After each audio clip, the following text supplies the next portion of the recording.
CO দপ্তরে মোহাম্মদ সেলিম, হুমায়ুন কবির, নওশাদ সিদ্দিকী তিনজনই মুখ্য নির্বাচনী আধিকারিকের সঙ্গে আলাদা আলাদা বৈঠক করেন এবং তিনজনই দাবি করেন যে আগে পূর্ণাঙ্গ ভোটার তালিকা, তারপর ভোট ঘোষণা।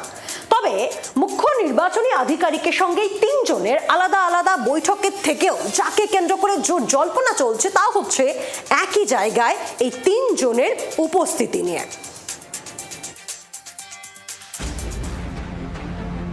আগে ভোটার তালিকা, তারপর ভোট, এই দাবি নিয়ে বুধবার রাত থেকেই রাজ্যের মুখ্য নির্বাচনী আধিকারিকের দপ্তরের সামনে নিজের দলকে অবস্থানে বসান মোহাম্মদ সেলিম।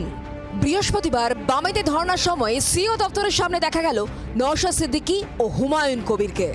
মুখ্য নির্বাচনী আধিকারিক মনোজ আগরওয়ালের সঙ্গে আলাদা আলাদা করে বৈঠক করল তাদের দল, নিজেদের দাবি দেওয়াও জানালো। তবে সিইওর সঙ্গে বৈঠকের চেয়েও তিন নেতার টাইমিং নিয়ে বেশি চর্চা চলছে রাজ্য রাজনীতিতে। এসআইআরের তালিকায় 60 লক্ষের বেশি মানুষের নাম বিবেচনাধীন। এর প্রতিবাদে বুধবার সিও দপ্তরের সামনে অবস্থান বিক্ষোভ শুরু করে বামেরা।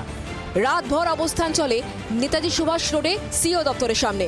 বৃহস্পতিবার বামেতে ধর্ণা অবস্থান চলাকালীন সেখানে হাজির হন আইএসএফ বিধায়ক নওশাদ সিদ্দিকী। কিছুক্ষণের মধ্যেই সেখানে দেখা যায় আম জনতা উন্নয়ন পার্টির চেয়ারম্যান হুমায়ুন কবিরকে। তিন শিবিরের নেতারা সিইওর সঙ্গে আলাদা আলাদা বৈঠক করলেও প্রত্যেকের গলায় সুর ছিল এক। ভোটারকে বেকায়দায় ফেলে দেওয়া হয়েছে, হয়রানির মধ্যে ফেলে দেওয়া হয়েছে এবং তাদেরটা না করে ভোট কি করে হবে?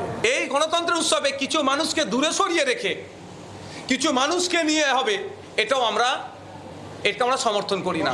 অন্যথায় কিছু দিন যদি পিছিয়ে যেতে হয় তাও যাক, কিন্তু আগে সমাধান পরে নির্বাচন। তাতে যদি ইলেকশন পিছিয়ে যায় আমাদের আপত্তি নাই, কিন্তু এই নাম যতক্ষণ পর্যন্ত সংযোজন না হবে ততক্ষণ পর্যন্ত যাতে ইলেকশন কমিশন যেন পশ্চিমবাংলার বিধানসভা নির্বাচনের যে সূচি বা বিজ্ঞপ্তি সেটা যাতে না হয়।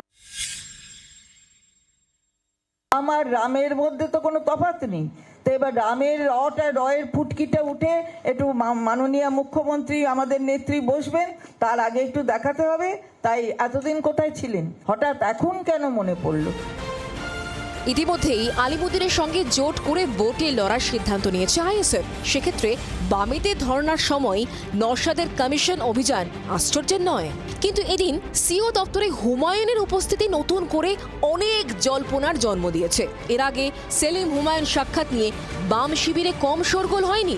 তারপর থেকে অবশ্য ভরতপুরের বিধায়কের সঙ্গে দূরত্ব তৈরি করেছে আলিমুদ্দিন। এদিন কি দূরত্ব ঘোচাতেই কমিশনের দপ্তরে হুমায়ুন? 10 তারিখ অবধি ওয়েট করুন। আজকে তো সুযোগ রয়েছে, সামনাসামনি রয়েছেন, নওশাদও রয়েছে, সেলিম সাহেবও রয়েছে। সামনাসামনি দেখা হলে সৌজন্য কথা হবে, সৌজন্যতার তো কোনো ত্রুটি থাকবে না। শেষ পর্যন্ত দেখা হলো না, হ্যান্ডশেকও হলো না, তারপরেও চর্চা থামলো কই? ক্যামেরায় শুভ্র ও অরূপের সঙ্গে মৌমিতা ও অর্কদীপ্ত রিপোর্ট, জি 24 ঘন্টা। বাংলার আওয়াজ, বাঙালির আবেগ, জি 24 ঘন্টা।